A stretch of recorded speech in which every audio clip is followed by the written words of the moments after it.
Ya, karibu tena. Nyuma Mike, mimi ni Ano Voice, jitu la mtumba choma cha Mjerumani. Tunaendelea tulipokuwa tumeishia, hii ni part 2. Bosi akawa anasema, mke wangu, tatizo lako unaongea sana. Na huyu kijana wa watu sasa tumemchukua ili atutengenezee gari. Lakini wewe umetoka huko na kuanza kumpiga makofi kijana wa watu.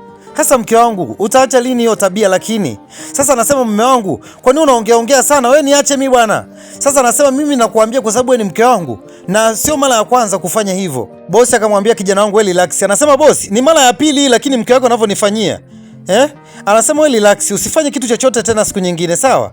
Wewe nisikilize mimi kwa sababu mimi ndo naye kupigia simu ili utengeneze gari yangu. Na mke wake akawa anachukia sana baada ya kuona mume wake anamkubali sana huyu kijana. Sasa bosi akaanza kumwambia kijana wangu, sasa mimi nitakulipa mshahara wako kama kawaida kwa sababu umefanya hii kazi kwa moyo wako wote. Sasa mke wake akaanza kumwambia, mume wangu, yani wewe unataka kumpa huyu hela kivipi yani?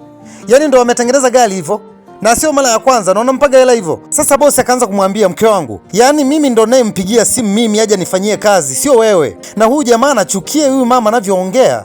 Sasa bosi anasema, mke wangu, mimi ninajuana na huyu kijana na ndio maana mimi nampigia simu. Sasa mke wa bosi anachukia yani hili swala. Yani hataki huyu kijana achukue hela kabisa.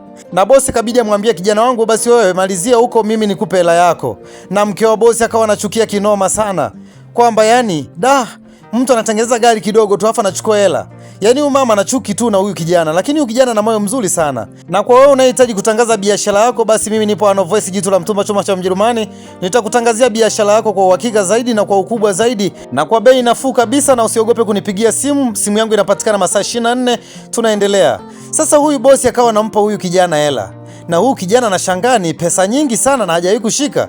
Anasema, kijana wangu, ninakupa hizi pesa basi ukafanya kitu cha ukweli kwenye maisha yako, kwa sababu unajua kuzalaulika kwenye maisha ndo kufanikiwa kwako. Na huyu kijana kawa anashangaa sana. Yana anazihesabu hela kama yani ni uongo vile. Yani anatabasamu. Anasema usiogope. Sasa mke wa bosi akawa amechukia sana lile swala. Yani amechukia kinoma sana.